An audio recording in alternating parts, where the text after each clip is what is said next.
Bien-aimé, l'amour de Jésus est constant. Amen. La Bible déclare que Dieu prouve son amour envers nous, en ce que lorsque nous étions encore des pécheurs, Christ est mort pour nous. Amen. La Bible dit, à peine un homme mourrait-il pour un homme de bien, que Dieu autant marqué a envoyé son Fils, qui est mort pour des impies. Un impie, ce n'est pas seulement un simple pécheur. Un impie, c'est un gars méchant. Alléluia. On dit que maintenant donc que tu es venu à Jésus, imagine combien le Père est content. Amen. Père, nous voulons te bénir et te rendre grâce. Lèvons, on va prier avant de nous asseoir. Père, nous voulons te bénir et te rendre grâce.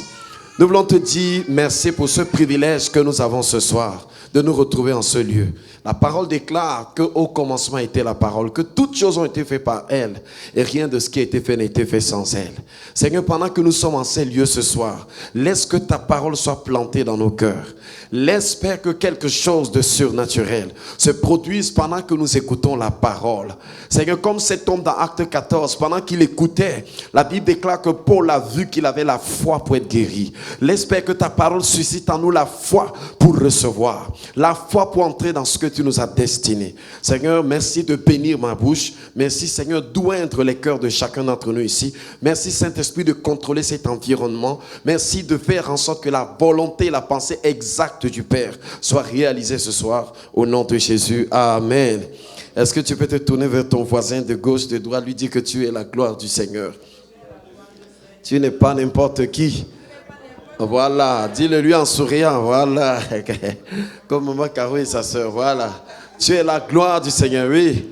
Bien-aimé, tu n'es pas n'importe qui. Alléluia. Et Jésus est ici, amen. Jésus avait 12 disciples. Et il a dit là où 2 ou 3. Il a dit, vous n'avez pas besoin d'être tous là pour que je sois là. Alléluia. Jésus est ici. Dis à ton voisin, Jésus est ici. Amen.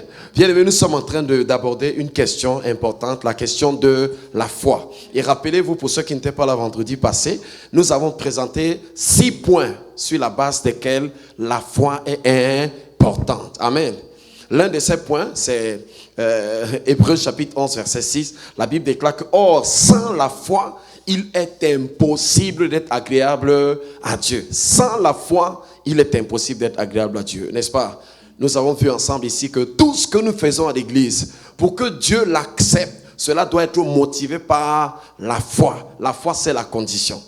On a vu comment la Bible déclare que prenez par-dessus tout, donc après tout, au-dessus de tout, le bouclier de la foi. On a vu que ce n'est pas la foi que nous pouvions éteindre les traits enflammés du malin, n'est-ce pas? Et c'est par le bouclier de la foi. Nous avons vu ensemble, rappelez-vous vendredi passé, c'est Pierre qui disait que le diable rôde comme un lion rugissant. Résistez-lui avec une foi ferme. On a vu ensemble que Satan est venu voir Jésus après 40 jours de jeûne et de prière. Satan n'a pas dit que bon, avec ce type d'onction que Jésus a dans le jeûne et la prière, il faut que j'attende d'abord qu'il commence à manger pour que la puissance diminue. C'est quand Jésus a terminé la prière et le jeûne que effectivement Satan s'est pointé. Donc Satan n'a même pas eu peur du jeûne. Il n'a même pas eu peur de la prière de Jésus. Il n'a même pas eu peur du fait que c'était Jésus. Vous comprenez? Et on a vu que dans la situation, le Seigneur Jésus ne lui a pas dit que tu ne vois pas que j'ai jeûné, tu ne peux pas respecter mon jeûne, tu ne vois pas que j'ai prié, tu ne peux pas respecter ma prière. Il lui a dit, il est écrit. En d'autres termes, Jésus, le Seigneur lui a dit, je ne vais rien faire de nouveau. Parce que le diable lui a lancé un défi. Il lui a dit que si tu es le Fils de Dieu, fais que les pierres deviennent le pain. Si les pierres se transforment en pain, alors je vais croire. Donc si tous les magiciens font que les pierres deviennent les pains, ils deviennent le Fils de Dieu. C'est ce que Satan voulait dire. Jésus lui a dit que l'homme ne vivra pas de pain seulement, mais de toute parole qui sort de la bouche de Dieu. Vous avez vu le cas de Jésus? Jésus était dans une situation, il était tout maigre. Il avait fait 40 jours sans manger ni boire. Certainement, sa peau et ses os étaient confondus. Donc, il avait eu un air vraiment misérable. L'air de quelqu'un qui est dans les problèmes. Et Satan lui dit que si tu es vraiment le Fils de Dieu. Pourtant, Satan a entendu dans Matthieu 3, 17, la voix qui a dit, celui-ci est mon Fils bien-aimé. Nous avons vu que Satan n'a pas peur de ce que Dieu a dit, parce que Dieu l'a dit. Puisque la voix a dit dans le ciel, Matthieu 3, 17, tout le monde a entendu. Vous comprenez? La voix était solennelle. Et Satan est un esprit. Donc, s'il y a des gens qui ont bien entendu, c'est d'abord les esprits. Celui-ci est mon Fils bien-aimé. Mais Satan dit encore, si tu es le Fils de Dieu. Amen. Donc Satan sait ce qui est écrit dans la parole, mais ça ne lui fait pas peur que cela soit écrit dans la parole. Ça ne lui fait pas peur que cela soit dit à ton sujet, bien que ce soit dans la parole. Mais Satan a peur de la parole qui sort de ta bouche. Alléluia. Voilà, de la proclamation de ta foi, en adhésion avec ce que tu as vu dans la parole. Et on a vu ensemble que le Seigneur Jésus rappelait Deutéronome 8, verset 3. Vous comprenez, lorsque Dieu dit que je vous ai fait marcher dans le désert pendant 40 jours, afin de vous apprendre que l'homme ne vit pas de pain seulement, mais de toute parole qui sort de la bouche de Dieu. Donc le Seigneur voulait dire à Satan que c'est pas la révélation que je vis. Je ne vis pas par les démonstrations. Je ne vis pas par les expériences. Si Satan vient te voir aujourd'hui, te dit que te voilà, il y a des gens comme ça à l'église, tu attends le mariage, depuis le mariage ne vient pas. Tu penses que quoi? Tu vas commencer à dire que Satan, peut-être que tu as raison, peut-être que Dieu n'est même pas puissant comme le pasteur dit. Tu dois dire à Satan que non, je ne vis pas. Si je me mariais, ça ne ferait pas plus que Dieu soit plus que ce qu'il est. Si je ne suis pas marié, ça ne diminue pas ce que Dieu est. Je suis ce que Dieu dit que je suis. Et je m'en tiens là. Alléluia. Donc, pendant que nous sommes à l'église, l'enseignement de la parole, la prédication est donc censé faire en sorte que notre foi augmente. Amen. Notre foi grandisse. Je vous ai dit que la prière n'est pas puissante parce qu'on crie. Elle n'est pas puissante parce qu'on fait beaucoup de bruit. Alléluia. Vous comprenez? La prière est puissante à cause de la foi. Vous comprenez? La foi, pas dans la puissance du bruit, pas dans le nombre de grondements. Il y a les gens, Néhémie a prié juste en tournant le dos, en regardant le mur, c'est tout. Le roi n'a même pas entendu sa prière, mais Dieu a touché le cœur du roi. Alléluia. Vous comprenez? Donc, beaucoup de gens échouent dans la prière. Pourquoi? Parce que quand ils prient, ils disent que non, comme j'ai prié là, la façon dont j'ai prié, tu as prié, ça c'est bon. Chacun a son tempérament. Il y a les gens qui aiment le bruit pour sentir qu'ils font quelque chose. Il y en a qui sont calmes. Alléluia. Il y en a qui sont... Mais le plus important, c'est que la prière soit générée par la foi. En d'autres termes, par la compréhension, la révélation du rhéma de Dieu dans ton cœur. C'est ça qui te pousse à prier. Et la parole de Dieu ne t'amènera jamais à avoir confiance en toi, mais en Dieu. C'est-à-dire que ta confiance en toi vient de ta confiance en Dieu. Alléluia. C'est-à-dire que quand je prie, je connais, comme Paul dit, celui en qui j'ai cru. Je connais à qui j'ai parlé. Amen. Je connais la capacité du Dieu à qui je me suis adressé. Et c'est ça qui me donne la confiance. La confiance n'est pas dans le fait que j'ai fait une nuit entière de prière. Mais comme je vous ai dit, la prière est une bonne chose. Amen. C'est bon de jeûner. Moi, je jeûne. J'ai déjà jeûné beaucoup de fois ici. C'est bon de jeûner, c'est bon de prier. Vous comprenez? Ce sont des moyens par lesquels je vais vous montrer la relation entre le jeûne et la foi, entre la prière et la foi, toutes ces choses-là. Parce qu'elles ne substituent pas la foi, mais elles sont importantes. Ah, amen.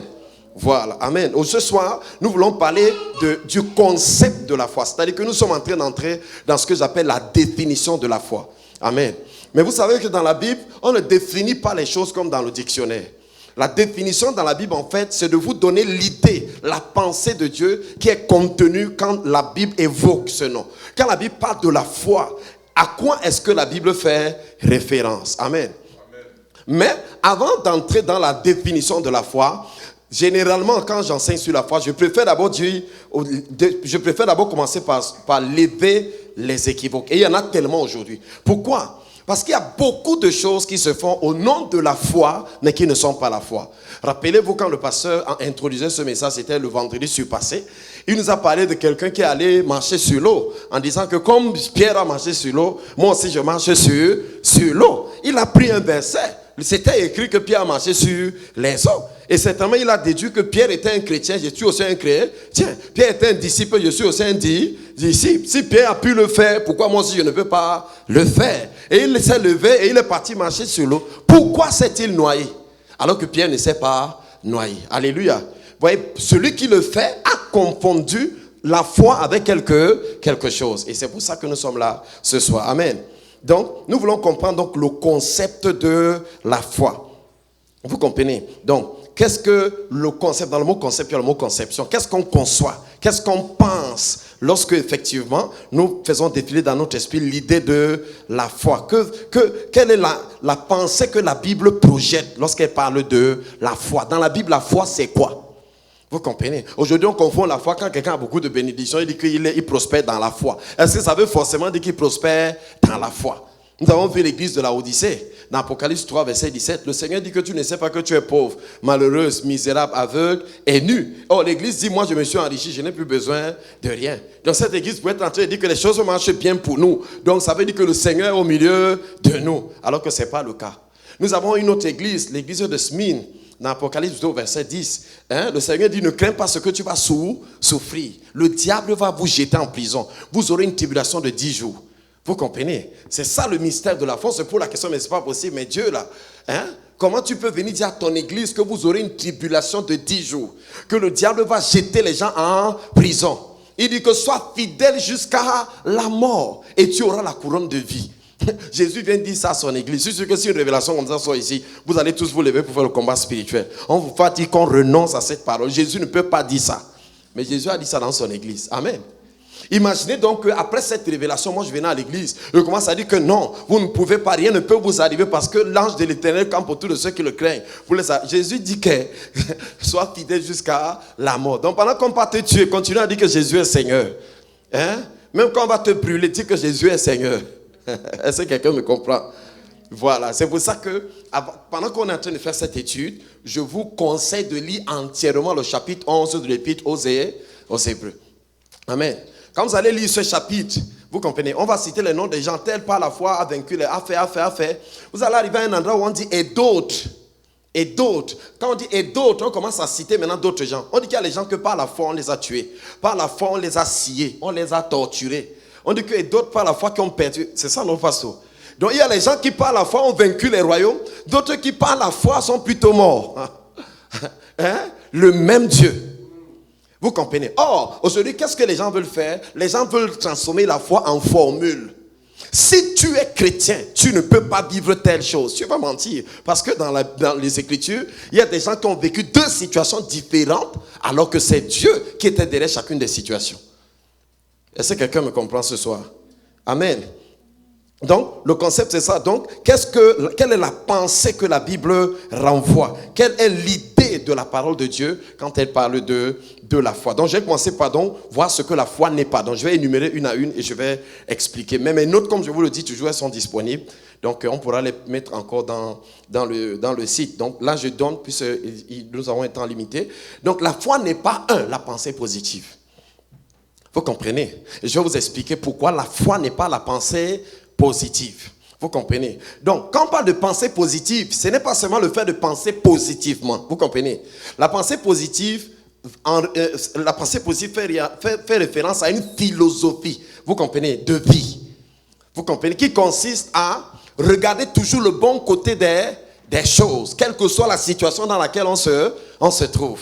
Vous comprenez? Ça veut dire que je suis chrétien, par exemple, supposons un homme me demande à mariage, il n'est peut-être pas un chrétien, c'est un païen, mais c'est un monsieur qui est très gentil, et il me traite bien, même mieux que certains chrétiens, et je vois que le bon côté des choses, c'est que je peux aller avec lui, c'est pas toujours aussi mal que ça.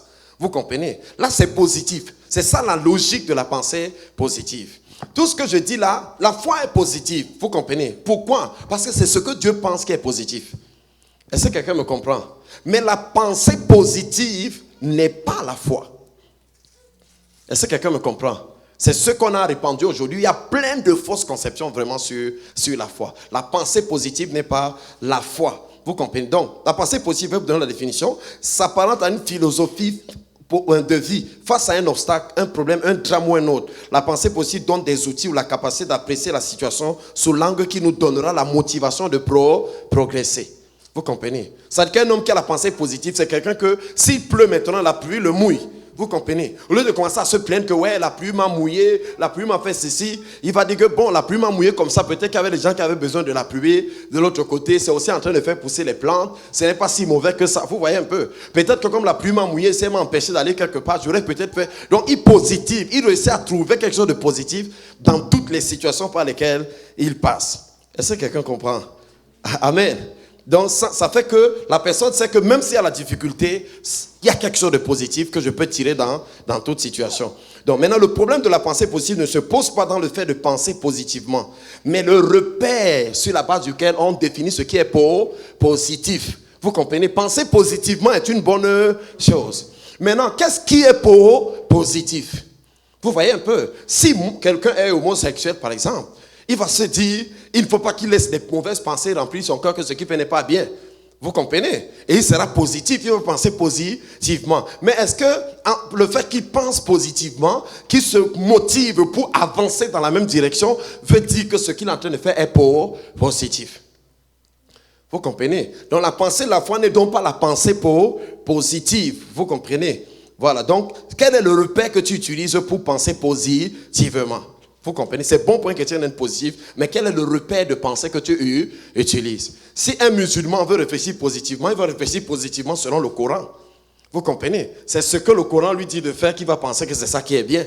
Si quelqu'un qui est peut-être un philosophe, c'est la philosophie, n'est-ce pas, sur laquelle il va se référer. Donc c'est le repère de pensée que tu utilises qui déterminera ce qui est positif pour toi et ce qui est négatif pour toi. Et ce que toi tu penses comme étant positif peut être négatif pour moi. Et ce que toi tu penses comme étant négatif peut être positif pour moi. Donc le problème de la pensée positive, il faut bien me comprendre, parce que ce sont les équivoques que je lève. Vous comprenez? La foi est positive. Vous comprenez? Posséder le pays, c'est quelque chose de très positif. Mais qu'est-ce qui fait que ce soit positif? C'est pas parce que c'est une parole agréable. Ce qui rend ça positif, parce que c'est la parole de Dieu. C'est parce que c'est Dieu qui le dit. Alléluia. Amen. Donc vous voyez, n'est-ce pas? Donc c'est ça. Par exemple, prenons un verset, Proverbe chapitre 16, verset 2. La Bible dit que toutes les voies de l'homme sont pures à ses yeux. Vous voyez ça? Mais celui qui pèse les esprits, c'est l'Éternel. Toutes les voies de l'homme sont pures à ses yeux. Ça veut donc dire que si tu dois analyser les choses et les voir positivement selon ta propre vision des choses, tu vas toujours trouver que ce que tu fais est bien. Amen.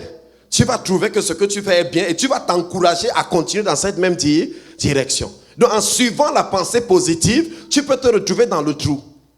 L'église de Laodicée, par exemple, prenons l'église de Laodicée.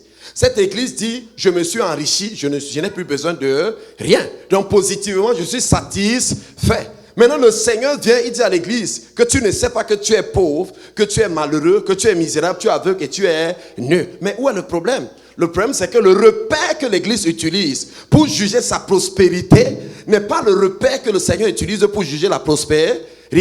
Pendant que l'église pense qu'elle est en train de prospérer, le Seigneur la voit nue. Pendant qu'elle pense qu'elle est habillée, le Seigneur la voit nue. Pendant qu'elle pense qu'elle est riche, le Seigneur la voit pauvre. Alléluia. Donc ça veut dire que si l'église s'était référée à Dieu, elle aurait su dans quelles véritables conditions elle se trouve. Vous comprenez? Donc la pensée positive, tout le monde on la pratique dans le bouddhisme, dans presque toutes les autres religions. C'est une philosophie de vie. Amen. Mais le repère, pour le chrétien, le repère de ce qui est positif, c'est Dieu. C'est la révélation de Dieu. C'est qu'est-ce que Dieu dit. Amen. Proverbe 14, verset 12. Telle voie paraît droite à l'homme, mais son issue, c'est la voie de la mort. La voie là, tu peux commencer à marcher, c'est positif, ça paraît bon, mais c'est le trou qui t'attend devant. Est-ce que quelqu'un me comprend? C'est le trou qui t'attend. Maintenant, une voie aussi peut paraître mauvaise, alors que devant, c'est la gloire. Alléluia. Et si maintenant tu veux être positif, tu as dit que tel que je vois les signes là, ça ne doit pas être Dieu qui m'envoie dans cette direction. Et tous ceux que Dieu a appelés savent que la plupart du temps, quand Dieu te donne une parole, souvent les circonstances contraires viennent se présenter devant toi. Amen. Mais tu avances, pourquoi? Parce que c'est le Seigneur qui t'a donné une parole. Maintenant, tu peux aussi ne pas avoir une parole, les circonstances contraires qui t'avertissent qu'arrête, viennent. Tu continues quand même parce que tu te dis que ça va marcher. Et arrivé devant, tu te rends compte que tu es dans la confusion. Alléluia. Donc nous avons deux cas que je vais vous donner rapidement. Vous comprenez? Un, Daniel chapitre 6, verset 22. Donc je vais prendre deux cas que je vais mettre face à face dans les Écritures. Dans Daniel chapitre 6, nous avons le miracle de la délivrance de Daniel. Amen. Nous sommes en train de comprendre le concept de la foi, n'oubliez pas. Le miracle de la délivrance de Daniel. Qu'est-ce qui se passe? Daniel est en prison. On l'enferme avec les lions. Et toute la nuit, Dieu envoie son ange pour le délivrer. Les lions ne lui font rien. Et Daniel sort de là en bonne santé le lendemain matin, n'est-ce pas? Maintenant, qu'est-ce qu'on va voir? Quand vous allez dans Actes chapitre 12 au verset 11, nous avons aussi le cas de Pierre. Pierre aussi est enfermé dans la prison. Le Seigneur envoie son ange et son ange le délivre. Alléluia. Maintenant, vous allez arriver maintenant dans les mêmes Écritures. Je vais vous citer deux autres cas. Par exemple, j'ai cité tout à l'heure le cas de l'église de Smyrne, dans Apocalypse 2, verset 10 à 11. Le Seigneur dit à cette église plutôt que ne crains pas ce que tu vas souffrir. Il dit que le diable jettera quelques-uns de vous en prison. Il dit que vous aurez une tribulation de 10 jours. Mais regarde, si il disait vous aurez une tribulation de 10 jours, il s'arrêtait là, c'est bon. On peut comprendre qu'après la tribulation, le Seigneur va nous délivrer. Il dit que quoi? Sois fidèle jusqu'à la mort. Vous comprenez? Voilà. Or, ce que vous voyez ici, j'ai fait des recherches là-dessus. La lettre à l'église de Smyrne correspond à l'âge de l'église entre l'an 65 et l'an 300 quelque chose. C'est-à-dire que c'est près de 200 ans de persécution qui étaient prophétisés comme ça. Et dans l'histoire, il y a 10 empereurs romains d'une cruauté sans pareil qui sont venus. Donc le Seigneur est en train de dire à l'église que quoi? Que les gens là vont venir, vont vous persécuter. Et je peux vous dire quelque chose, regardez, à cette époque-là, parce que Dieu a son repère. Vous savez comment les gens faisaient pour se convertir, malgré la persécution? Les gens se convertissaient après la mort d'un chrétien. Vous savez comment? Puisque les gens disaient que les chrétiens sont les fous. On te dit renonce à ta foi. Tu dis non, je ne renonce pas. Jésus est Seigneur, il est vivant. On dit tu ne laisses pas, je ne laisse pas. On va te tuer, il n'y a pas de problème. On t'amène, on est en train d'aller te tuer. Oui, il n'y a pas de problème. Jésus est Seigneur. On est en train de te tuer, Jésus est Seigneur. Après, on est en train de te tuer. Dans le feu, tu dis Jésus est Seigneur. Vous savez ce que les gens tiraient comme conclusion? Un homme ne peut pas, vous comprenez, donner sa vie pour quelque chose qui n'est pas vrai. Vous avez vu le centenier qui a dit certainement cet homme, c'était le Fils de Dieu. Pourquoi il a attendu la mort de Jésus? Il a dit non. C'est comme ça que les gens croyaient à cette époque-là. Vous comprenez? C'est comme ça. Regardez, c'est nous qui pensons aujourd'hui que croire, c'est seulement venir à l'église, après tu fais comme tu veux. À l'époque, quand tu avais cru, tu te livrais à Jésus. Vous comprenez? Et ça avait des conséquences. Quand on dit que si tu confesses de ta bouche le Seigneur, si on te trouve en train de confesser Jésus comme Seigneur, et qu'il y avait un témoin, on t'amenait à la cour. Parce que seul César était Seigneur, c'est pas Jésus qui était Seigneur. Alléluia. Donc le Seigneur dit à son église que ne crains pas ce que tu vas souffrir. Oh, on va te montrer aujourd'hui que la foi n'a rien à voir avec la souffrance. Si tu souffres, frère, c'est pas la foi. La foi, c'est pour avoir les grosses voitures, les gros avions, les grosses messes, ainsi de suite. C'est ça, quand le pasteur vient à l'église, il monte son parking, regardez mes voitures, ainsi de suite. Ça, c'est pas la foi, frère. C'est pas la foi. Paul ne pouvait pas prêcher ça. Vous comprenez? Et ça remplit les convoitises à l'église. Les convoitises sont remplies. Quand les gens prient, Dieu va nous visiter. Comment? Vous saurez. Dieu va se manifester. Comment vous saurez? Parce qu'on aura les voitures, parce qu'on aura la maison, parce qu'on aura telle et telle chose, ainsi de suite. C'est pas que Dieu ne donne pas ces choses. Vous comprenez? Mais elles ne sont pas un repère pour un enfant de Dieu. Elles ne sont pas une référence pour lui. Est-ce que quelqu'un me comprend? Donc une persécution de 200 ans. Vous savez comment ça a été inauguré? Par la mort des têtes de l'église. Pierre et Paul ont été assassinés directement après cette prophétie. En l'an 65. Ils ont été tués, Pierre et Paul. Regardez Paul, le grand Paul. L'homme dont les mouchoirs touchaient le corps et les démons sortaient des corps des gens. L'homme qui guérissait, l'homme qui a écrit plus de la moitié du Nouveau Testament seul. Posez-vous la question, mais Dieu était où? Jésus dit à Pierre, quand tu étais jeune, dans Jean 21, tu te saignais toi-même et tu allais là où tu voulais. Mais quand tu seras vieux, un autre te saignera et te mènera où tu ne voudras pas. Et la Bible déclare que le Seigneur indiquait à Pierre par quelle mort il allait le glorifier. C'était la parole qui était dans sa vie. Et Jean est venu dire, Seigneur, et moi ma part. Non, Pierre est venu dire que mais celui-ci aussi, sa part sera quoi? Comment je vais aussi connaître sa part? Jésus dit que quoi? Suis-moi, où est ton problème? Si je veux que celui-ci soit vivant jusqu'à ce que je revienne. Vous voyez la foi? Maintenant, si Pierre veut vivre comme Paul, ce que Jésus a dit à Paul, qui donne à Pierre, qui lui donne la vie, va donner la mort à Paul. Le même Dieu, avec deux volontés différentes, sur deux personnes différentes. Donc vous voyez donc que directement ça exclut la logique de la formule. La formule que si tu es chrétien, voici. Si tu n'es pas chrétien, si tu es chrétien, voilà. Si tu es chrétien, vous comprenez? Pourquoi? Vous savez, l'homme depuis le commencement veut toujours s'affranchir de la nécessité de marcher avec Dieu. L'homme veut des formules. C'est pour ça que les gens aiment les conférences, les 7 clés, les 3 clés, les machins. Chacun veut la clé pour dire à Dieu, laisse-moi, mais je peux ouvrir. Oh, Dieu veut que tu marches avec lui chaque jour. Dieu veut que tu dépendes de lui, pas d'une méthode.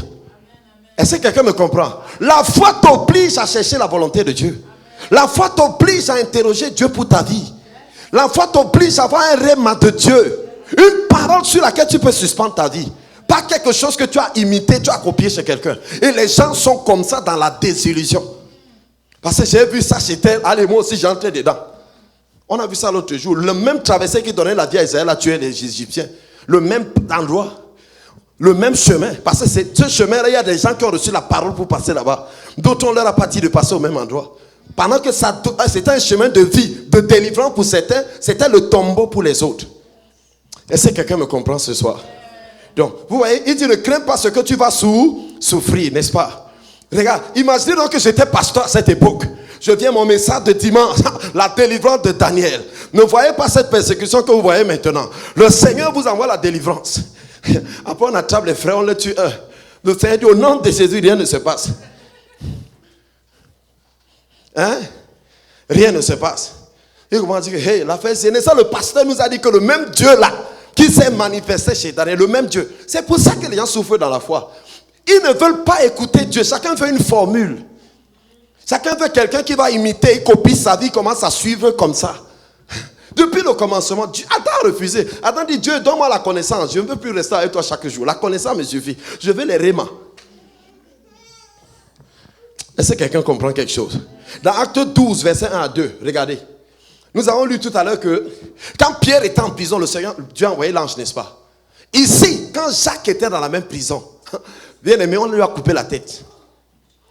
Deux apôtres du Seigneur, dans les mêmes circonstances, Dieu a laissé l'un mourir, Dieu a laissé l'autre vivre. Si tu prêches que non, si tu es un serviteur de Dieu, on ne peut pas te tuer, c'est faux. On a tué Jacques. C'est pas ça? Est-ce que le Seigneur avait disparu de son trône? On l'a tué. C'est qu'on appelle la foi aujourd'hui, la frère, c'est pas la foi. C'est que c'est dicté par la pensée positive. C'est dicté par le besoin de dire aux gens quelque chose qui est positif. Quelque chose qui ne viole pas les exigences, les sollicitations de la chair. C'est dicté par le besoin d'aider les gens à répondre aux standards du monde. Alléluia. Je vais vous montrer, donc, quand on va avancer, que le niveau final de la foi, le niveau final de la foi, si tu atteins le niveau final de la foi, si tu comprends la foi même, tu vas voir. Quand tu comprends la foi, tu abandonnes tout et tu suis Dieu dans tout. Dieu devient ta référence en tout. Sa volonté est ta volonté. Tu fais un peu la déclaration de Ruth à Naomi. Où tu iras, j'irai. Où tu seras, je serai. Ton Dieu sera mon Dieu. Là où tu mourras, je mourrai. On va m'enterrer, là on va t'enterrer. Ton pied, mon pied. Est-ce que quelqu'un comprend quelque chose? Donc c'est pour vous dire que si je vais seulement être positif, frère, rien de mauvais ne t'arrivera. Je ne suis pas en train de dire que si un pasteur vient de me dire que rien de mauvais t'arrivera, il dit que hey, pasteur, est-ce que ça c'est la foi? Hein? Si le pasteur dit aussi que quelque chose de mauvais t'arrivera, tu vois, je veux effectivement te faire comprendre que la formule ne marche pas. Alléluia. La formule ne marche pas. Parce que la formule, moi j'ai fait un peu les maths à l'école. Un contre-exemple annule directement un théorème. C'est ça, non, pasteur Thierry? Un contre-exemple annule. Le théorème ne marche plus. Un moment, Caro, c'était... Alléluia. Deuxième chose, la foi n'est pas l'audace. Vous comprenez? La foi n'est pas l'audace. On peut être audacieux, mais sans être dans la foi. Beaucoup de gens confondent la foi avec l'audace. Et ils sont audacieux et pensent qu'ils sont en train d'opérer dans la foi. L'audace, c'est quoi? C'est la hardiesse qui ne connaît ni les obstacles, ni les limites. Vous comprenez? C'est le courage que quelqu'un a. Vous comprenez? Un homme audacieux et courageux. Il s'en fout des règles qu'on a fixées. Il ose braver les limites. La vraie foi va t'amener à braver les limites.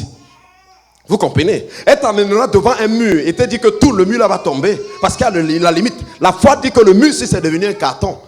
Vous comprenez? Mais si ce n'est pas dans la foi, que c'est simplement l'audace, le mur là va rester le mur. Est-ce que quelqu'un me comprend? Le mur là va rester le mur. Un homme audacieux est une personne qui défie les limites. C'est un homme courageux. C'est quelqu'un qui affronte les obstacles. Et je dis qu'il y a certainement de l'audace dans la foi. Mais un homme audacieux n'est pas forcément un homme qui opère dans la foi. Alléluia. On peut être audacieux, ça ne veut pas dire qu'on opère dans la foi. Vous comprenez? Maintenant, regardons deux situations qui nous permettent de voir comme on a fait tout à l'heure. Alors dans Nombre chapitre 14, versets 39 à 45. Vous pouvez noter, peut-être qu'à la maison, vous allez... Regardez, qu'est-ce qui se passe ici? Vous rappelez-vous, dimanche, nous avons parlé des espions qui sont revenus et qui ont communiqué la peur au peuple, n'est-ce pas? Qui ont communiqué le découragement.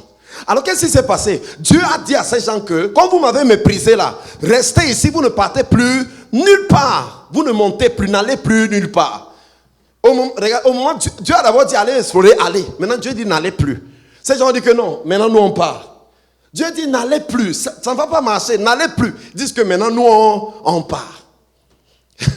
Hein? Ils étaient audacieux, ils étaient courageux, mais on les a fouettés là-bas.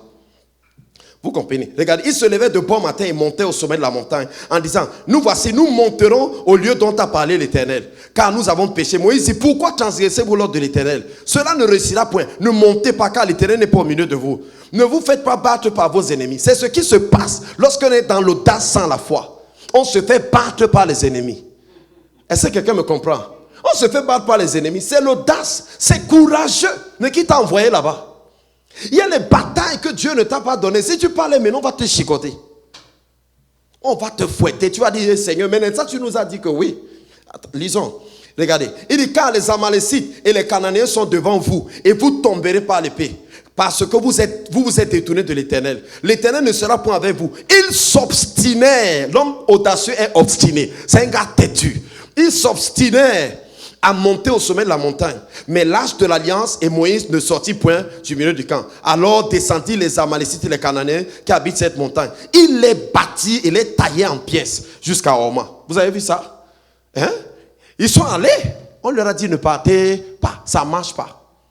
Ça ne marche pas parce que vous êtes fort ou faible. Regardez, le peuple de Dieu, si vous comprenez, la clé de son succès n'est ni dans sa faiblesse, ni dans sa force. Elle est dans l'Éternel.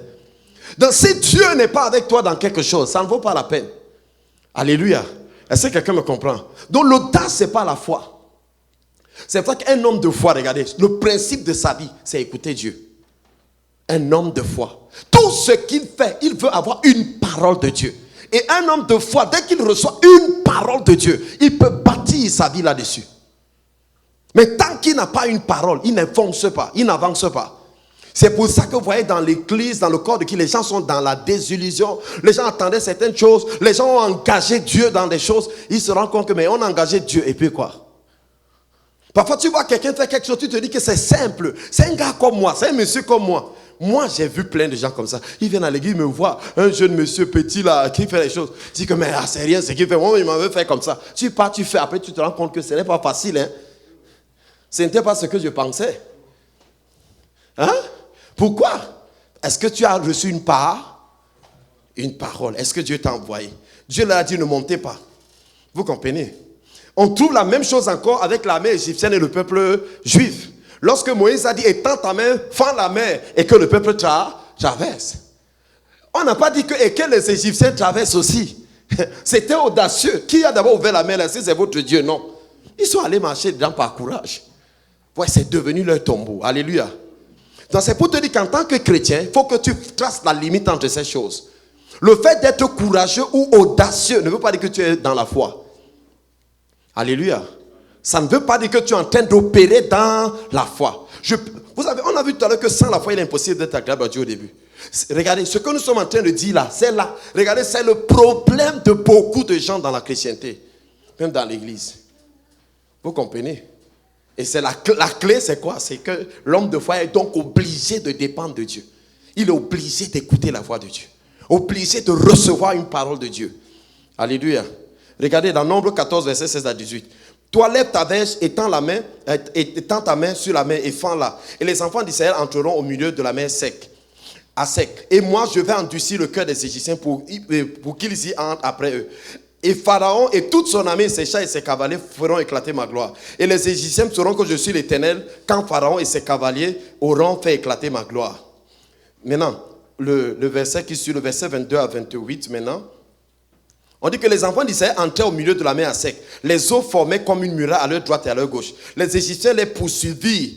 Et tous les chevaux de Pharaon et ses chars et ses cavaliers entrèrent après au milieu de la mer. À la veille du matin, l'Éternel de la colonne de feu et de nuée regarda le camp des Égyptiens et mit le désordre dans le camp. Il ôta les roues de leurs chars et leur rendit la marche difficile. Les Égyptiens dirent, alors fouillons devant Israël, car l'Éternel combat pour lui. L'Éternel dit à Moïse, étends ta main et les eaux reviendront et les Égyptiens sur leurs chars et sur leurs cavaliers. Moïse étendit sa main sur la mer et vers le matin, la mer reprit son impétuosité et les Égyptiens s'enfuirent à son approche Mais l'Éternel précipita les Égyptiens, merci, voilà, au milieu de la mer. Les eaux revinrent et couvrirent les chars, les cavaliers, l'armée de Pharaon qui était entrée. Ainsi, il n'en échappa pas un seul. Alléluia. Donc ce que je voulais vous montrer ici, c'était ça. Vous voyez, c'était un même chemin, deux personnes sont passées par là. Amen. Donc regardez, c'est pas parce que tu vois quelqu'un faire quelque chose pour Dieu que toi aussi, tu dois aller dire que comme c'est un chrétien, moi aussi je suis un chrétien. Vous voyez un peu. Le pasteur est ici, il a planté cette église. Imaginez que quelqu'un vienne aussi qui n'a pas reçu la même mission. Tu t'engages. Les combats qui vont venir ici, personne ne va te soutenir dedans. Parce que Dieu n'est pas là où il n'y a pas sa parole. Dieu ne s'est pas engagé avec toi. Il ne t'a pas donné une parole. Alléluia.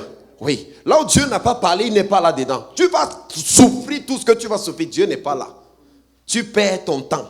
La seule chose, c'est de rentrer voir Dieu pour dire à Dieu que qu'est-ce que tu penses vraiment, qu'est-ce que tu veux réellement. Est-ce que quelqu'un me comprend? Donc la foi n'est pas l'imitation. On trouve ça encore dans la marche sur les eaux, Jean 14, Matthieu 14, verset 28. Regardez, Pierre répondit, si c'est toi Seigneur, ordonne que j'aille vers toi sur les eaux. Et la Bible dit que et Pierre marcha sur les eaux, n'est-ce pas? Si c'est toi, Seigneur, ordonne. Regardez, Pierre n'a pas dit que comme c'est toi, je sors pour marcher. Si c'est toi, donne-moi une parole. Si c'est toi, dis quelque chose. Pierre, dans Luc chapitre 5, au verset 1, c'était un pêcheur de poissons. Pierre a pêché les poissons toute la nuit. Il n'avait attrapé aucun poisson. Vous comprenez? Et subitement, Jésus est venu dans la barque. Jésus a dit une parole, jetez les filets. Quand Pierre a jeté, il n'a même pas fait ce que Jésus a dit. Il a juste jeté le filet au jeu des filets. Il a vu la quantité de poissons. Vous comprenez? C'est pour ça que, regardez, l'un des exercices que Dieu va faire pour nous entraîner dans la foi, c'est de nous montrer la puissance de sa parole. Alors, qu'est-ce qui se passe? Quand Pierre attrape cette quantité de poissons, Pierre connaît que là où la parole de Jésus arrive, ce qu'il dit va arriver à cet endroit. Même s'il n'y avait pas de poissons, les poissons vont venir là-bas. Est-ce que quelqu'un me comprend? C'est pour ça que l'homme de la foi ne blague pas avec le rhéma de Dieu, avec la parole de Dieu. Il sait que si Dieu me dit, va faire telle chose au Nunavut, là-bas, Dieu va me susciter des gens, va susciter tout pour que je fasse ce qu'il veut. Parce que la parole de Dieu, c'est complet. Il n'y a rien à ajouter quand Dieu a parlé. Les anges savent ce qu'ils ont à faire, toutes ces choses. Donc quand Pierre dit à Jésus, si c'est toi, le Jésus que moi je connais, il parle. Quand il parle, ça arrive. Si c'est toi, ordonne que je vienne. Jésus a dit, viens.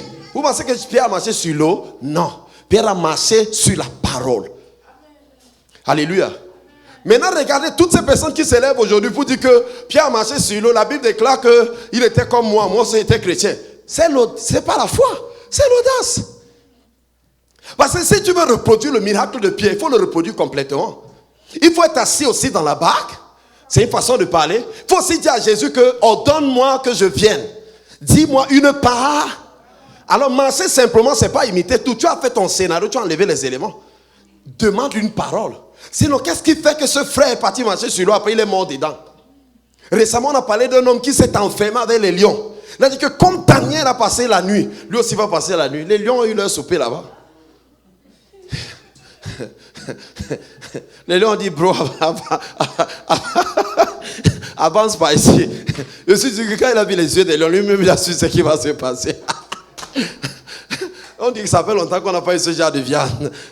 Depuis là, on nous donne les viandes des poulets ici, les viens boire la viande blanche, à la viande rouge. Il est mort. Et ce n'est pas la première personne, et beaucoup de personnes sont mortes comme ça. Vous comprenez? Donc pourtant, regardez, elle a lu dans la Bible. La personne a pris la parole qu'elle a vue. J'ai vu Pierre marcher sur l'eau, mais moi aussi je pars. Je marche sur l'eau, mais moi je meurs. Pendant que Pierre avait au moins Jésus à côté pour dire arrête-moi. Est-ce que quelqu'un me comprend? Amen. Voilà, donc directement, ça nous permet effectivement d'établir aussi que la foi, ce n'est pas l'imitar, ce n'est pas imiter quelqu'un. C'est pas j'ai vu le pasteur Guy faire telle chose, moi aussi je fais. J'ai vu tel grand homme de Dieu faire telle chose, moi aussi je fais.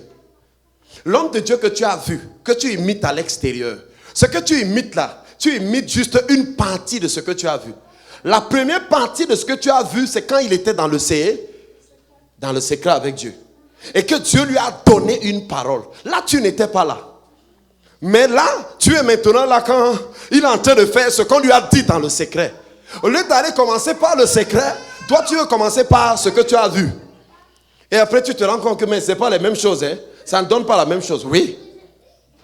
Tu vois quelqu'un a tout abandonné, dit qu'il ne travaille plus pour servir le Seigneur. Toi aussi, tu te lèves un matin, tu abandonnes, toi. Après, tu vois que la pauvreté est devenue ton meilleur partenaire. La galère. J'ai vu un pasteur comme ça, il est rentré à l'université. Vieux, il est parti faire la licence. Il dit que maintenant, il veut refaire la politique. Je me suis dit, mais il est devenu pasteur, pourquoi? Oui, amen. La pauvreté.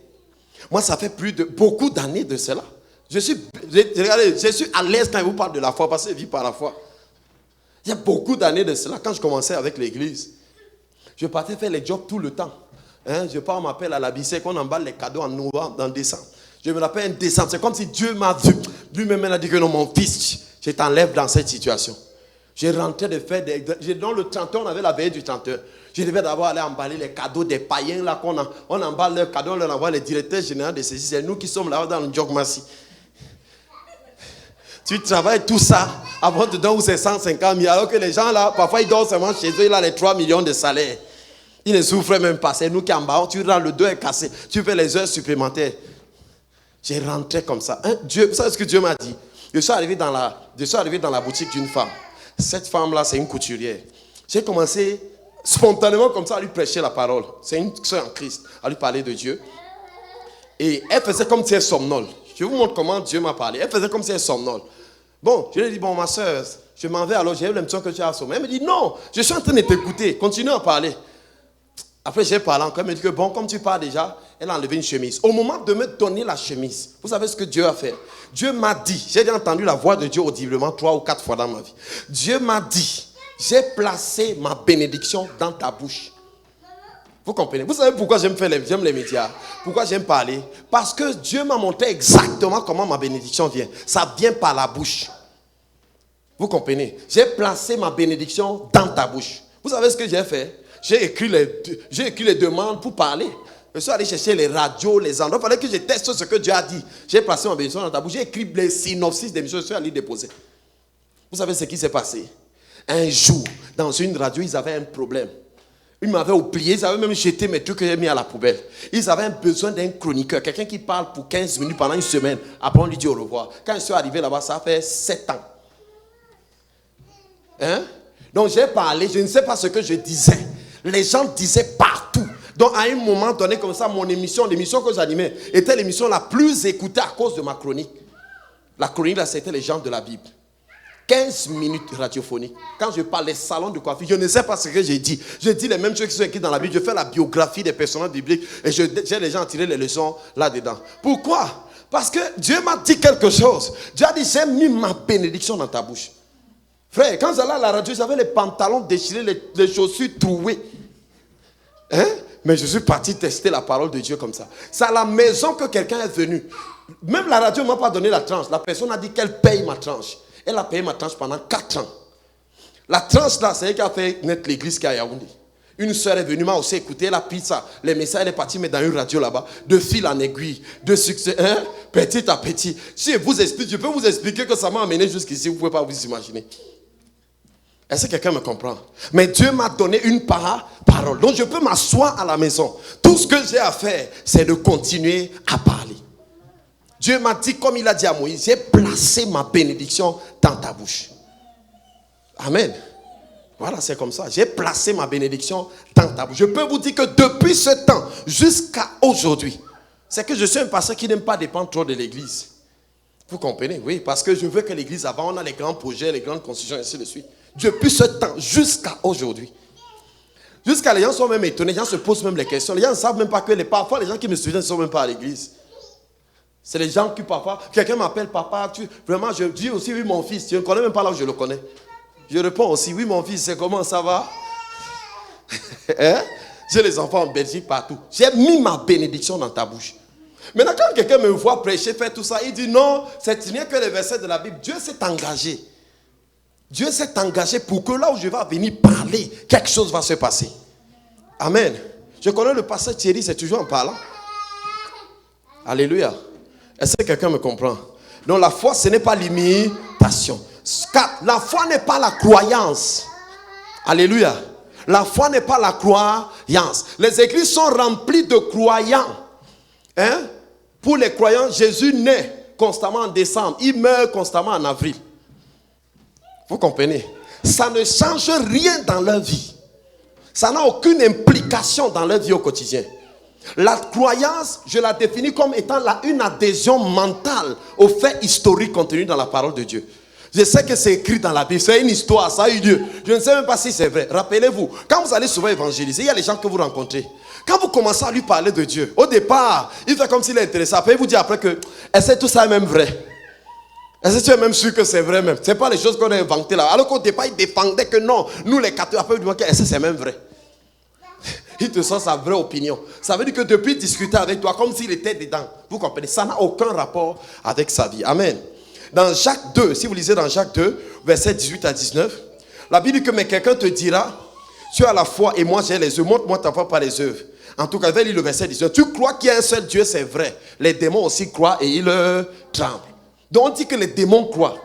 Jacques veut dire ici qu'en quoi ta foi est différente de la foi des démons. Les démons tremblent même. Quand ils entendent que Jésus arrive, ils tremblent.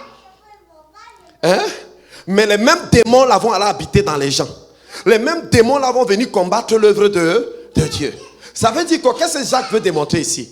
Jacques dit ici que montre-moi ta foi par les œuvres. Comme pour dire que la vraie foi s'accompagne toujours des actions correspondantes à ce que je crois. Si je crois quelque chose, les actes que je pose vont extérioriser, exprimer ce que je crois. Les démons disent qu'ils croient. Après, ils font exactement le contraire. Ils croient donc Dieu comment? Vous comprenez? Donc, il y a la foi des démons. Amen. Hein? La foi des démons. Quand on va parler des types de foi, il y a la foi des démons. Tu peux avoir la foi des démons. Tu es au même niveau que les démons. Tu crois et tu trembles, mais tu fais exactement le contraire. Alléluia. Amen. Donc, la foi n'est pas la croyance, n'est-ce pas? Oui. Donc, si vous lisez dans Jacques, le verset que je viens de donner, vous allez voir que cela est clairement démontré là-dedans.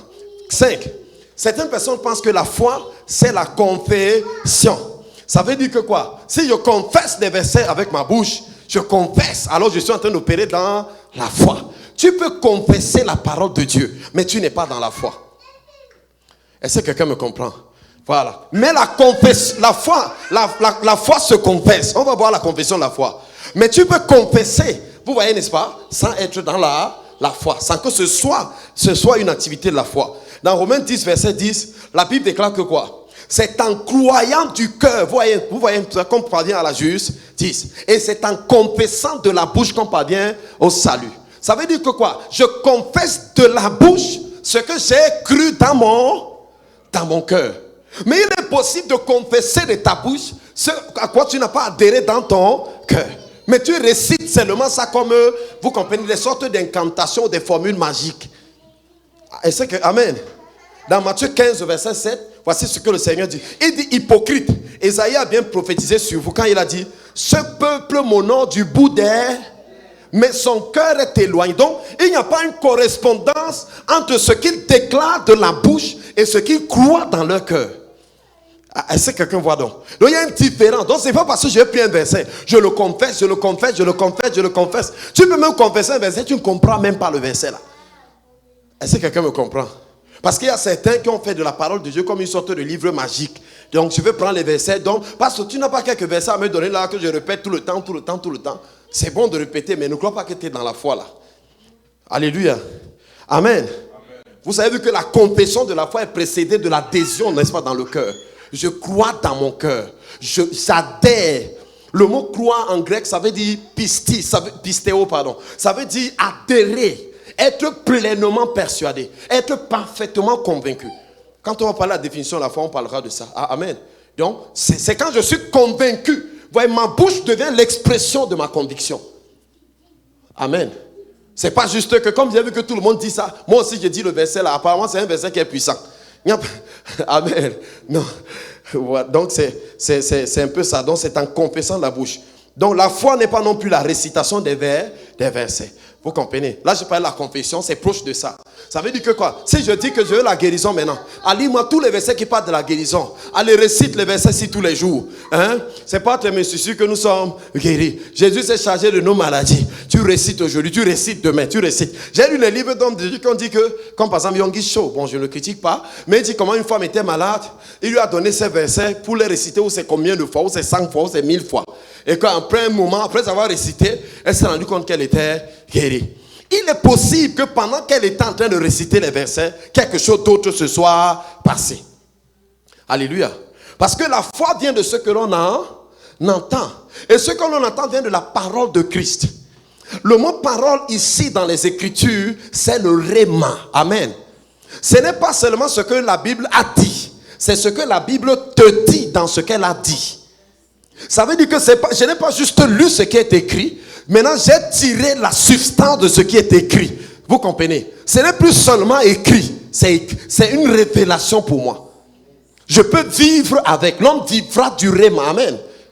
Alléluia. Donc quand je confesse, vous comprenez un peu les versets là, c'est ça ce qui manque dedans. Je peux confesser les versets. On dit que la Bible dit que la lettre tue, n'est-ce pas? C'est l'esprit qui donne la vie. Amen. C'est pas l'écriture, c'est la pensée de Dieu là-dedans. C'est ce que Dieu a contenu là-dedans. Lorsque la confession c'est ça, ça donne quelque chose de puissant. Amen. Amen. Vous avez vu que les fils de Séva dans Acte 19, ils ont dit qu'au nom de Paul, Jésus que Paul prêche, allez sortez là-bas. Ils ont récité au nom de Jésus que Paul prêche. On a vu Paul dire souvent qu'au nom de Jésus. Nous on dit au nom de Jésus. Vous avez vu, là-bas ça marche souvent. Ici c'était la bastonnade. Alléluia. Amen. Bien-aimé, 7. La foi n'est pas un saut dans le vide ou dans l'inconnu. Il y a des gens qui se disent que la foi c'est... Frère, comme je ne connais pas le Nunavut, hein? Pasteur, je pense que le Seigneur m'envoie là-bas dans le Nunavut. Comme je ne connais personne là-bas, je suis obligé de vivre par la foi. C'est-à-dire, de vivre par hasard. Vous comprenez? La foi n'est pas le saut dans le vide. Amen. Je vais vous donner le verset. Donc, regardez.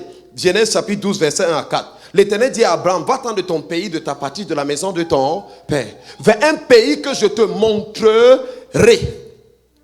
Vous comprenez? Donc Dieu ne lui dit pas quel pays. Mais ce n'est pas un saut dans le vide. Il reçoit une part vers un pays que je te montrerai. Je rendrai ton nom grand. Je ferai de toi une grande nation. Et toutes les familles de la terre seront bénies en toi et en ta postérité. Et la Bible dit que et Abraham partit comme il était audacieux. Non, comme l'Éternel le lui avait... Alléluia. Comme l'Éternel le lui avait dit. N'est-ce pas? Dans Hébreux 11, la Bible déclare que, verset 8, car c'est par la foi que Abraham, lors de sa vocation, obéit et partit pour un lieu qu'il devait recevoir en héritage, et qu'il partit sans savoir où il allait. Il ne savait pas où il allait, mais il connaissait avec qui il allait. Et il partit comme l'Éternel le lui a dit. Il n'est pas juste resté comme ça pour se dire par lui-même que non, je vais aller dans cette direction, je ne connais personne là-bas. Comme je ne connais personne, je peux compter sur personne, donc je vis par la foi. Vivre par la foi ne veut pas dire ne compter sur personne, ça veut dire compter sur Dieu. Est-ce que quelqu'un me comprend? Parce qu'il y a des gens qui se disent que non, frère, pourquoi? Frère, je vis par la foi. Par la foi, ça veut dire que depuis qu'il est ici, il ne compte sur personne. Hein? Personne ne l'a jamais aidé, donc il vit par la foi. C'est pas ça par la foi, frère. Jésus, on aidait Jésus. La Bible déclare dans Luc 8, verset 3, qu'il y avait les femmes de distinction qui assistaient Jésus avec les biens. Donc Jésus n'était pas le genre de personne que tous les jours dit que je vais galérer, je vais manger comme aujourd'hui. Il y avait les gens. Amen. Donc il y a des gens qui pensent souvent comme ça. Ils pensent que je suis venu, je suis ici au Canada. Moi je n'appelle personne au téléphone. Hein, je ne compte sur personne. Personne ne m'aide, je n'aide personne. Ne m'aide, je ne compte. Je vis par la foi. Tu vis par hasard, c'est pas par la foi. Est-ce que quelqu'un comprend quelque chose? C'est pas le saut dans le vide, vous comprenez, ou dans l'inconnu. Abraham savait où il allait. Alléluia. Amen. Bien aimé, c'est ce que je dis à un sens. Amen. Voilà. La foi n'est pas la magie. Amen. La foi n'est pas la magie. En magie, on compte sur les formules. Amen. Abracadabra, je ne sais pas où c'est quoi là. Je ne veux pas citer tout parce que il y a les enfants ici. C'est pas, c'est tous les trucs qu'on dit. Hein? Comme je fais telle formule, bam, telle chose va apparaître. Bam, telle chose va arriver. La foi, ce n'est pas la magie. Alléluia. Dieu se révèle à toi. Il dit, Gisèle, je veux t'envoyer, supposons aux États-Unis, pour me faire telle mission là-bas. Supposons à l'époque, tu n'es pas au Canada. Supposons que tu es même en Afrique. Tu restes toi assise là-bas. Le Seigneur m'a dit qu'il va aller là-bas. Hein. Tu es là. Tu ne connais même pas comment on fait la procédure pour aller là-bas. Tu ne cherches même pas à te renseigner sur les démarches. Tu ne fais même pas le passeport. Tu es magicien. Est-ce que quelqu'un me comprend? Tu es un magicien. Tu es un magicien. Beaucoup de gens ont reçu une parole vraiment de Dieu. Vous comprenez? Parce que regardez, ce n'est pas quand Dieu parle. Regardez, la foi commence quand Dieu parle. Mais ce n'est pas parce que Dieu a parlé que la foi a commencé, hein, forcément. La foi commence pour toi quand tu réponds. Dieu peut avoir parlé, mais tu n'as pas répondu. Est-ce que quelqu'un me comprend? Voilà. Si Dieu me dit qu'il va m'envoyer dans un pays, la moindre des choses, c'est de faire un premier pas, aller faire le passeport. C'est pas ça. Pendant que je fais le passeport, Dieu va faire que je rencontre quelqu'un qui va me parler du pays là. On sait, amen. Pendant que je rencontre quelqu'un, Dieu va m'envoyer quelqu'un qui va dire que voilà le billet d'avion. Pendant que j'avance, amen. On dit que le sentier des justes c'est comme la lumière resplendissant, dont l'éclat va grandissant à l'approche du jour. Pendant que je marque le pas, le chemin ne fait que s'ouvrir, amen. Et je mets un pied après l'autre. Quand je mets un pied, paf, ça s'ouvre. Un pied, paf, ça s'ouvre. Ce n'est pas que Dieu a dit qu'il va me bénir. J'attends, je suis dans la chambre. Dieu a dit que je suis le plus grand milliardaire du Canada. Donc je ne sors plus de la maison. Je dors ici maintenant, j'attends. Mes milliards vont me trouver. Parce que tu iras aller travailler. Allez travailler. La Bible dit qu'en 20, vous levez-vous le matin. Après, vous mangez le pain de douleur. Il en donne autant à ses bien-aimés dans le sommeil. Amen. C'est que vous travaillez là-bas apparaître sous mon oreiller. Je serai couché. Après, une mallette là-bas, tu veux sentir quelque chose qui est dur. Parfois, tu vas même dire à l'image. Parce que chaque jour, quand tu te lèves, tu regardes sous le lit. S'il n'y a pas un ange qui est passé par là. Donc l'ange doit enlever l'argent des gens dans la banque, vient mettre dans ton sac. C'est que toi, tu es un magicien. Alléluia. Bien aimé, Genèse 26. Pour que vous voyez un peu ce que je viens de dire. Je vous donne toujours les versets, comme ça vous allez lire à la maison. Amen. Bien aimé, dans Genèse 26, il y a eu une famine, verset 1 à 3. Il y a eu une famine, n'est-ce pas, dans le pays, outre la première famine qui eut lieu du temps d'Abraham. Isaac alla vers Abimelech. On dit que l'Éternel lui a apparu et dit, ne descends pas en Égypte, demeure dans ce pays que je te dirai. Séjourne dans ce pays, si je serai avec toi, je te bénirai et je te donnerai toutes ces contrées à toi et à ta possession. Je tiendrai le serment que je fais à Abraham ton père. Regardez, Isaac est dans un pays à la sécheresse. Tout le monde est en train de quitter pour aller ailleurs. Dieu dit, hey, reste ici, je te bénis dans cet endroit.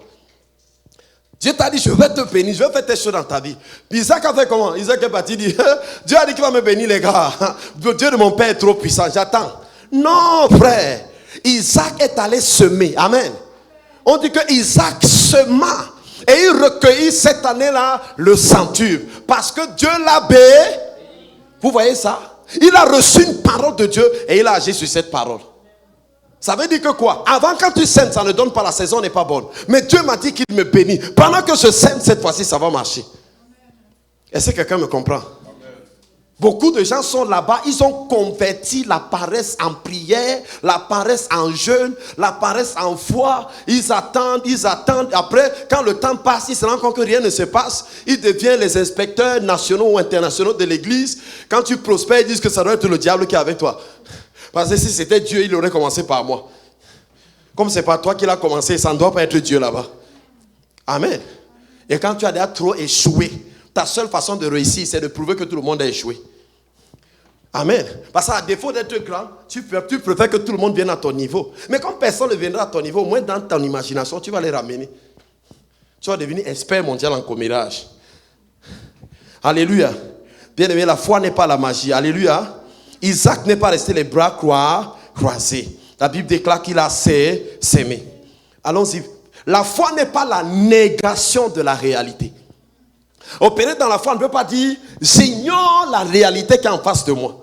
L'homme de la foi n'est pas fait. Je ne suis pas en train de voir les ennemis, je ne les vois pas, je ne vois pas les problèmes. Les problèmes là n'existent pas. Une fois que j'ai fermé les yeux, ils disparaissent. Ils sont là, frère. Amen. Dieu ne t'amène pas à vivre dans le mensonge. Ça, c'est le mensonge. Tu vois un problème, tu dis que tu ne vois pas le problème. C'est le problème. Alléluia.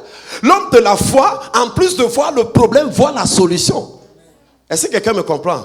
Il ne nie pas la réalité du problème. Parce que ce que je dis a un sens, non? Il ne nie pas la réalité du problème. Il ne nie pas que non, le problème est là. Donc la foi n'est pas la négation de la réalité. Amen. Vous allez lire dans 2 Rois chapitre 6, verset 16 à 17.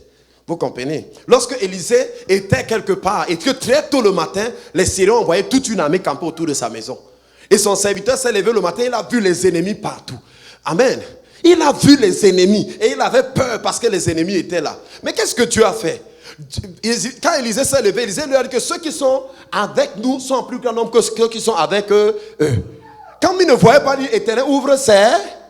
Alors la foi d'Élisée était dans le fait que quoi, lui c'est qu'ils sont en surnombre. Pas dans le fait qu'il dit que ferme tes yeux, ne les vois plus, ils disparaissent. Ils étaient là. Est-ce que quelqu'un me comprend? Donc la foi, ce n'est pas la négation de la réalité. Ce n'est pas nier la réalité dans laquelle tu es. Si par la foi tu crois que tu es un blanc, frère, il ne veut pas devenir un blanc. Sinon les gens n'auraient plus besoin d'une danse. Hein? Tu dis par la foi, par la foi, par la foi. Alléluia. Mais le bon côté, c'est quand on va parler de ce que la foi est. Amen. Nous ne nions pas l'existence de Satan, mais nous croyons en la puissance de Dieu. C'est pas ça? Nous croyons que Dieu est puissant, plus puissant que Satan, plus puissant que les démons, plus puissant que les anges déchus. Alléluia. Dixième chose, la foi n'est pas l'action prophétique. Vous comprenez? Je me lève maintenant, je pars ramasser le sable de mon village. Je pose devant ma maison. Chaque matin, je lève, je marche sur toute la puissance de l'ennemi sur ce village. Comme je marche là comme ça, c'est comme ça que tous les sorciers de mon village sont aussi en train de finir. Leur puissance finit au nom de Jésus. Amen. Voilà. Qu'est-ce qu'une action prophétique? Une action prophétique, je l'ai définie comme ça, comme étant une action physique ou ordonnée par Dieu et ayant une signification spirituelle et un message prophétique. Qu'est-ce que ça veut dire? Dieu peut dire, maman Carole, lève-toi, sors de cette salle, après reviens. Et le Seigneur te dit, comme tu es sorti et tu es revenu, c'est comme ça que les problèmes de cette église sont sortis. Et la gloire de Dieu est entrée. Vous voyez, c'est comme banal. Mais vous savez, regardez, une fois que Dieu l'a dit, ce n'est plus banal. Une fois que Dieu l'a instruit, ce n'est plus banal. Dieu dit à Abraham, donne-moi ton fils, ton unique. Donc il ne s'agit pas de se lever, jouer les prophètes, venir quelque part, dire frère, lève-toi, nous allons aller marcher la nuit ou bien tourner autour de Montréal. Il faut recevoir une parole. Amen. Si vous voulez bien confirmer ce que je dis, allez lire le livre d'Ézéchiel. Ézéchiel est le prophète des actions prophétiques. Dieu lui dit, tourne-toi, dors de ce côté pendant tel nombre de jours. Allez, dors aussi de ce côté pendant tel nombre de jours. Pendant que tu dors, voilà ce que tu vas manger. Et quand il fait ça, Dieu commence à lui dire, c'est comme ça que le peuple d'Israël va, tu dors comme ça pour leur péché. Après telle chose pour leur chose. Amen. Dieu dit, va, perce la muraille. Pendant qu'il perce la muraille, il dit que quand tu vas percer la muraille, les gens vont venir te demander que qu'est-ce que tu fais. Dis-leur que c'est comme ça que le roi d'Israël va bientôt s'échapper. Et quelque temps après, on voit que le roi d'Israël est vraiment en train d'aller percer la muraille pour fuir. Amen. Mais vous voyez, ce qui caractérise toutes ces actions, c'est quoi? Ce n'est pas l'imagination de l'homme. L'un des grands problèmes de l'église aujourd'hui, frère, je vais vous dire la vérité, c'est que les gens n'ont plus de relation avec Dieu. Les gens aiment les formules. Vous comprenez? Nous sommes la génération de Facebook, de WhatsApp. Les gens aiment ce qui tape à l'œil. Frère, va dans le secret. Vous comprenez? Va dans le secret, écoute Dieu et sors de là avec une parole de Dieu. Quelque chose que Dieu a ordonné. Vous comprenez? Parce que quand c'est Dieu qui l'ordonne, frère, tu vois les résultats. Vous comprenez? Dieu dit, j'ai mis ma bénédiction dans ta bouche. Vous savez, je suis allé parler dans une radio. Une maman m'a appelé. La maman là me dit que j'ai jamais entendu le genre d'évangile que tu prêches. Elle a dit que maman, il n'y a pas de problème. Elle dit que je veux que tu mettes ta voix dans ma radio. Elle a créé sa radio. Elle m'a utilisé pour lancer sa radio. Après, elle est devenue déloyale. Elle a commencé à tirer sur moi. Elle a dit comment on me favorise dans sa radio. Vous savez ce que Dieu a fait? Une maman qui est sortie de nulle part, elle m'a donné 6 millions. Elle me dit, mon fils, Dieu me dit que toi aussi tu dois avoir ta radio. 6 millions. Hein? J'ai commencé, je dois mis ma mission dans ta bouche. Parler ici, parler là, ainsi de suite, ainsi de suite. Et ça va aller comme ça, aller comme ça. Frère, quand Dieu veille sur sa parole pour l'accomplir. Vous comprenez? La foi commence quand Dieu parle. Si Dieu n'a rien dit, frère, c'est pour ça que tu vas faire toute ta gymnastique, ta transpiration. C'est ça ta part.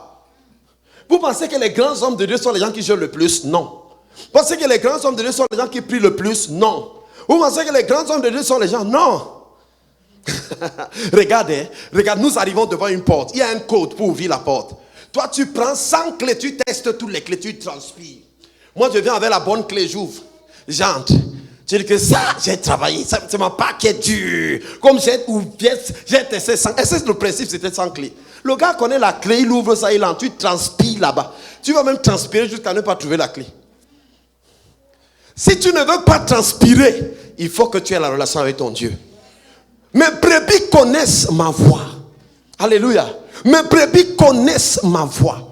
Tout est dans la connaissance de la voix de Dieu. Quand tu comprends ça, tu vas aimer la prière.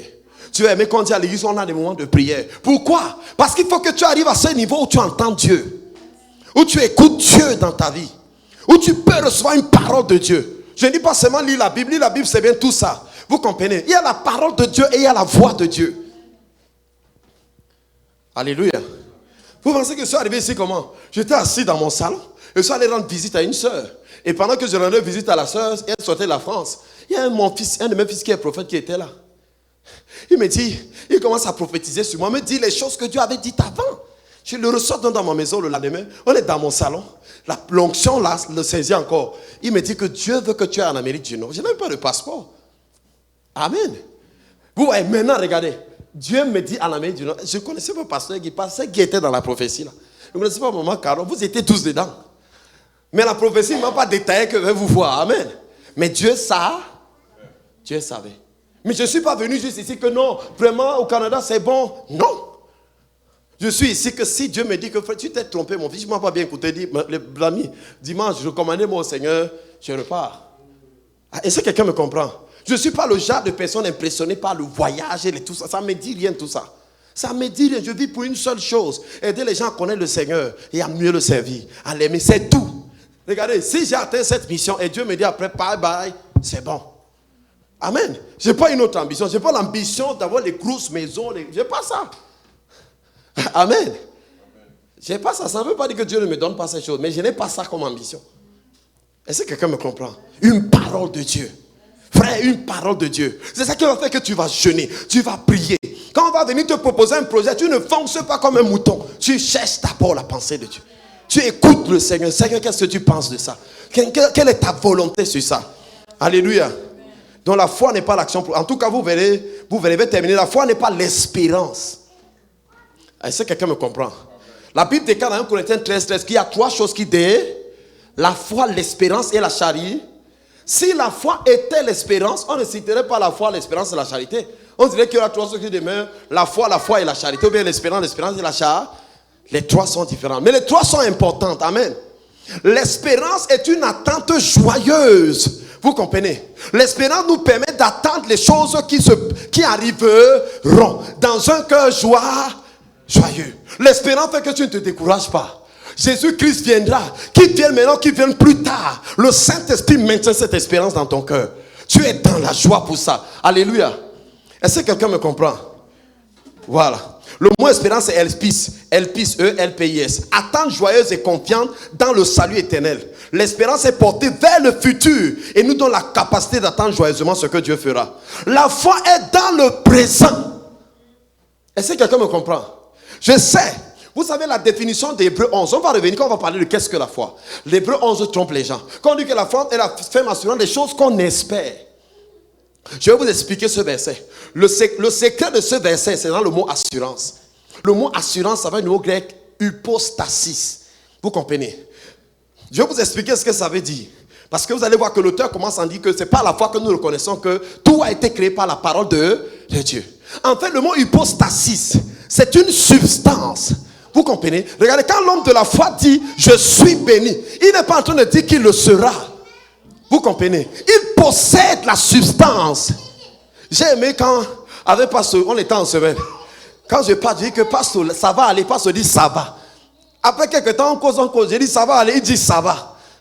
Après, j'ai dit ça va. Il dit ça va. J'ai aimé ça. Amen. Pasteur, tu te rappelles, non? J'ai dit ça va aller. Une fois qu'il me dit ça va. Moi, je renvoie dans le futur. Il dit ça va. Je fais souvent cette avec maman Caro aussi. Quand je parle, je dis pasteur, tu as déjà. Parce que nous-mêmes, on prêche parfois, on oublie un peu. Amen. Voilà, l'espérance te porte sur les choses qui arrivent. La foi, c'est le présent. Vous comprenez, n'est-ce pas? Le problème, c'est que les gens pensent que, comme je ne vois pas, donc je ne peux pas croire, je suis encore en train d'attendre d'avoir. On verra ça quand on va parler de la définition de la foi. Maintenant, le verset que je vais vous donner, c'est en Jean 11, verset 21, verset. C'est là que vous voyez l'espérance et la foi en action. Lorsque Jésus est en train de causer avec Marthe, Jésus arrive dans la ville, Marthe va rencontrer Jésus. Et Marthe dit au Seigneur, si tu eusse été ici, mon frère ne serait pas mort. Mais maintenant même, je sais que tout ce que tu demanderas à Dieu, Dieu te l'accordera. Jésus lui dit, ton frère ressuscitera. Regardez ce que Marthe répond. Première réponse. Je sais, lui répondit Marthe, qu'il ressuscitera à la résurrection au dernier jour. Ce n'est pas la foi, c'est l'espérance. Et vous allez voir que tout le monde est fort dans l'espérance. Parce que l'espérance ne te confronte pas dans le défi de maintenant. Jésus fera des miracles. Alléluia. Jésus guérit. Amen. Vous voyez, regardez. Il dit ici que Jésus lui dit, je suis la résurrection et la vie. Jésus veut changer le verbe. Ton frère ressuscitera. Jésus dit, je suis maintenant. C'est là toute la différence. L'espérance est dans le futur, la foi c'est maintenant. La foi c'est aujourd'hui. L'homme de foi n'attend pas d'avoir l'argent pour dire je suis riche. Il n'attend pas de voir son compte fourni pour dire je suis prospère. Une fois qu'il a vu sa prospérité, il la saisit et il la reconnaît déjà. Regardez, c'est pas parce qu'il est en train de dire qu'il est prospère et toi tu ne vois rien que ça veut dire qu'il n'y a rien. Alléluia. Et ce n'est pas quand ce qu'il a reconnu va se manifester que ça va venir. Alléluia. Celui qui croit en moi vivra. Quiconque dit et croit en moi ne mourra jamais. Crois-tu cela? Oui, Seigneur, je crois que tu es le Christ. Regardez, quand le Seigneur lui dit, crois-tu cela? Et elle ne dit pas oui. Elle dit oui, Seigneur, je crois que tu es le Fils de Dieu qui devait venir dans le monde. Jésus lui dit, crois-tu que je suis? Elle rentre toujours dans l'espérance. Tu devais venir, tout le monde le savait. Ça, c'était Marthe. Et vous connaissez pourquoi Marthe? Luc 11, Luc 4, verset 40 à 42.